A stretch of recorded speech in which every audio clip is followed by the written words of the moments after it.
You don't know Jane Foster, the medical professional who wielded the hammer as the Mighty Thor? Well, move over because you're about to get a straight dose of enlightening! Jane Foster fell in love with practicing medicine while working as a nurse, and the medical practice fell in love with her right back. Or, more specifically, her employer, Dr. Donald Blake. It was a time before HR seminars. But Dr. Donald Blake wasn't just her boss. He was also Thor's alter ego. While Jane pined for the god with the bod, who kept conveniently saving her from peril, Donald pined for Jane to love his imperfect human form. But Jane already did, and told Donald to get it together and make a move on her already. So Donald made one heck of a move, finally revealing his identity as Thor. Have your cake and eat it too, girl. They hoped to be wed, but Odin, being the worst dad/king of Asgard ever, didn't take kindly to the idea of a Midgardian daughter-in-law and made Jane prove herself with new goddess powers. But she was set up to fail. Jane ended up forgetting about Thor and moved on to dating her new boss, Dr. Keith Kincaid. Seriously, is there no one in HR? And Thor reunited with his intended, the Lady Sif. When Jane became very sick and near death, she called to Thor for help. Sif answered the call and transferred her life essence to Jane to give her a second chance at life.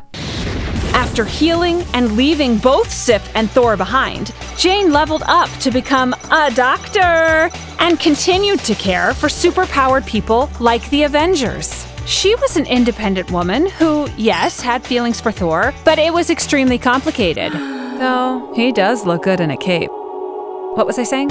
Oh, yes. Ultimately, Thor lost his worthiness and his shirt, which is a whole other story. So his hammer, Mjolnir, went looking for someone worthy of the power of Thor, who was revealed to be Jane Foster. Don't stress, Thor Odinson was fine. He got an axe and worked on being a better god. As the Mighty Thor, Jane began protecting the realms, but she was also fighting a personal battle against cancer. Complicating matters, transforming into the Mighty Thor was interrupting her body's ability to heal. Nonetheless, Jane took on Loki, Odin, Frost Giants, Malekith the Dark Elf, and a slew of other Asgardian pains in the hammer. Sadly, Jane's human body could only handle dishing out so many god-tier butt-kickings. So when Mangog, the beastly embodiment of hate, attacked, Jane knew the only way to save the world was to transform into the Mighty Thor one final time. But in the heat of battle, she realized she had to sacrifice Mjolnir to win, returning to her dying mortal form.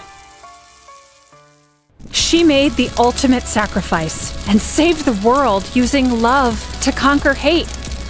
And thus, with a kiss, she died. Are you freaking kidding me? This is how it ends? Oh, wait. There's more.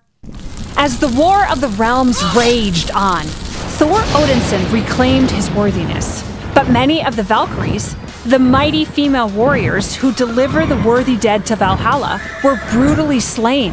So Thor used his regained powers to give Jane an immortal chance at godliness as a badass new Valkyrie. Thank gods! Now Jane protects the realms, Midgardians, and Asgardians alike.